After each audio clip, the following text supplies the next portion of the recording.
So we're headed out to go on a little couple night trip. This is gonna be a little different than most. This is really mostly just gonna be some camping with some family and stuff. Every year around this time we do a family fathers and sons where I get together with my brothers and my cousins and take our boys up in the mountains and just have a good time. So got the Land Cruiser all packed up, got the boy in the back, and we're gonna hit the road. One of the reasons I love sleeping in the rig, raining outside, comfy in here. Day one, got up, got in pretty late last night, and we're just sleeping in the rig. It's about 7:30. Normally breakfast is around 8, but it's raining a little bit, so we're gonna kind of hang out in here for a little bit and see if the rain stops. But beautiful, just great to be back up in the mountains. We're up near Miller's Flat Reservoir and in San Pete County, so should be some fun adventures. So this is what the fathers and sons trip looks like.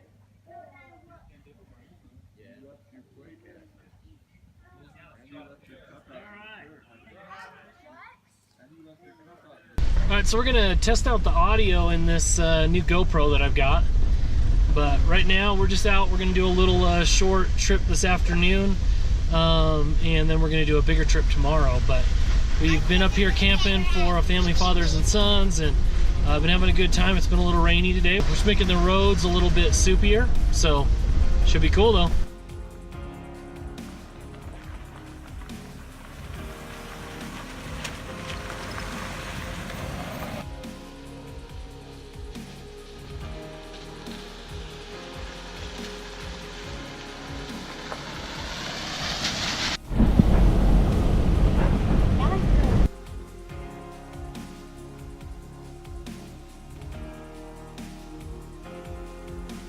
So you can see in here, last year there was a really bad fire. Burnt through all these trees, they're all black. You can see some of the new growth that wasn't hit, but it was all the way back on that ridge back behind there.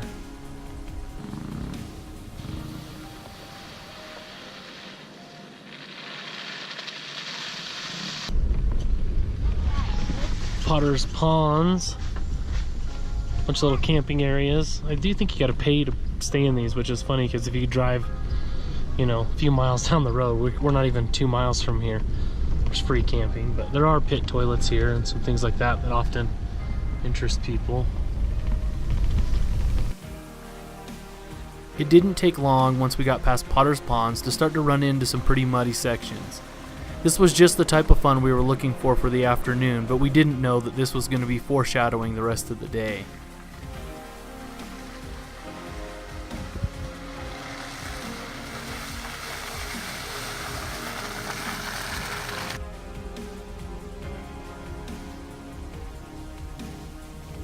Our plan was pretty simple.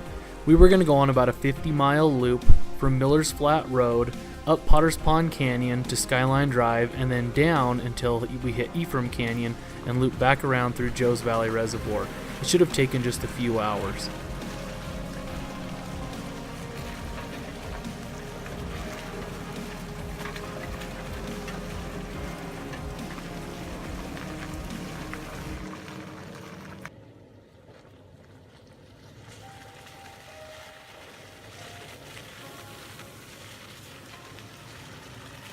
We found the terrain to be pretty challenging, but we were having a total blast.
As we made our way up the mountain, I couldn't believe just how green things still were this late in the year. We've had a great winter and a lot of rain, and the mountains were incredibly beautiful. All of the wildflowers were in bloom, and we stopped frequently to take pictures and pick a few to take home with us.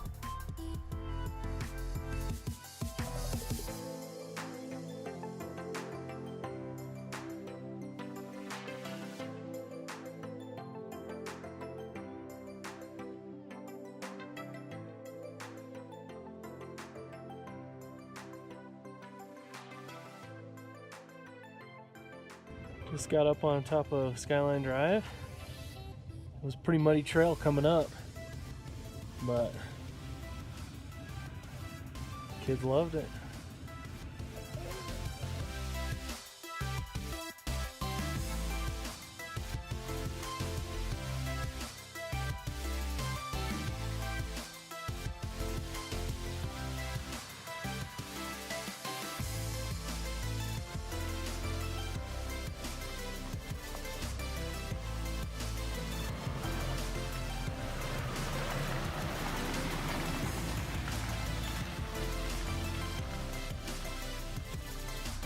Taking a little quick stop. It's one of my favorite parts of Skyline Drive. Just beautiful. There's these huge boulders, and this ground is so soupy. We're basically just giving the cars a little bit of suggestions. They're pretty much going wherever they want. This little section of trail would define the rest of our trip. It's hard to display just how steep that edge is to the side of us on the right. With the road slightly tilting to the right, which on normal days wouldn't even have made us think a second thought, but with how slick it was, we got dangerously close to the edge and a multi-100-foot fall. That made us decide that no matter what happened, we weren't turning back. So, as we pressed forward, the road got muddier and things got slicker.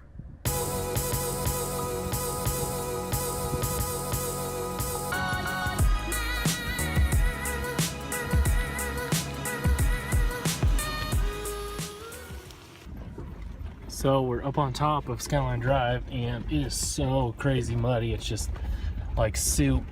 We ran into a couple behind us who, I think their GPS is just incorrect, or they were going somewhere I don't know about, I guess. But anyways, they are following us, so we're not going to get quite as much exterior footage. But I told them they did not want to go the way that we just came from in their little Chevy Blazer, because I don't want to go back the way we just came from. So they said the way they came up was pretty gnarly, so I'm hoping my version of gnarly is more intense than their version of gnarly, which will hopefully mean that their route is a little bit less crazy.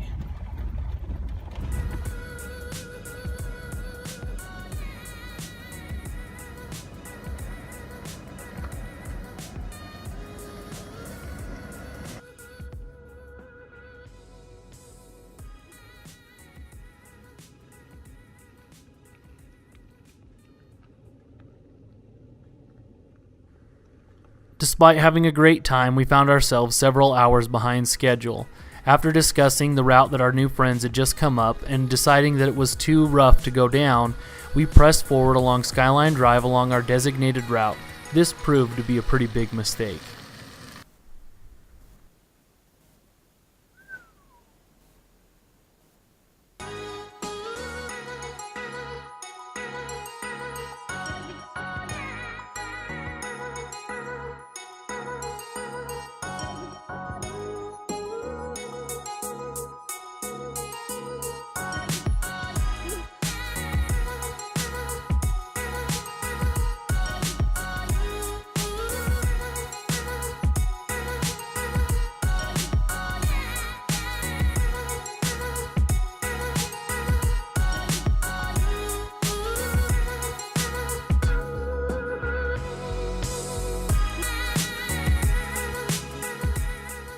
So I guess I better document this part of it. We Land Cruiser's up over there, and came over here. You can see I was hugging it super high.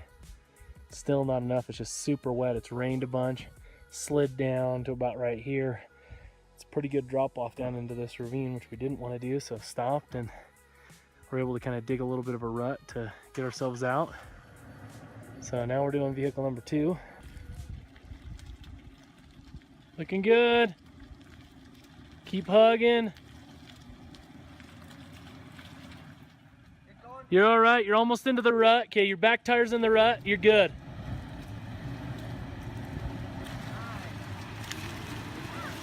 Good job.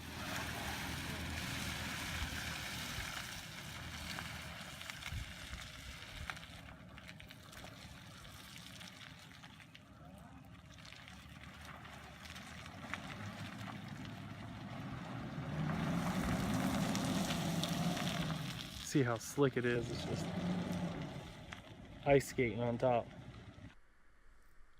It took us over an hour to get us past that previous section, and not minutes afterward, Mike's rig slipped out of the rut and right next to the edge of about an 8-foot embankment down. This was about as precarious as things had gotten.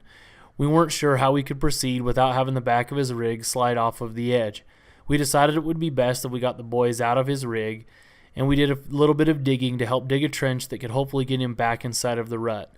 Then I backed my rig up, hooked up some straps, and with a little bit of luck and probably some guardian angels, we were able to hit the gas and slide him back onto the trail without having any major disaster. It was an all-hands-on-deck effort, and unfortunately the people who were with us who filmed it didn't end up sending us the footage. So, just skinnied through. See, picked up a nice little scrape here.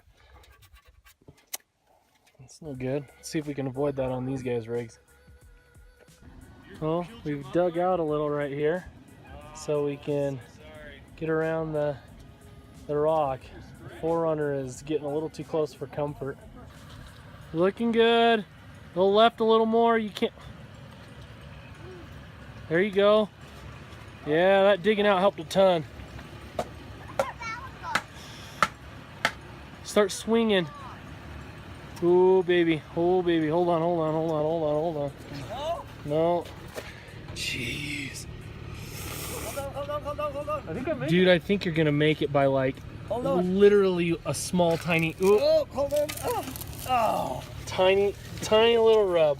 We are a few miles this direction from the road to take us back, and we ran into snow, and at the narrowest point up there it's probably around 40 inches.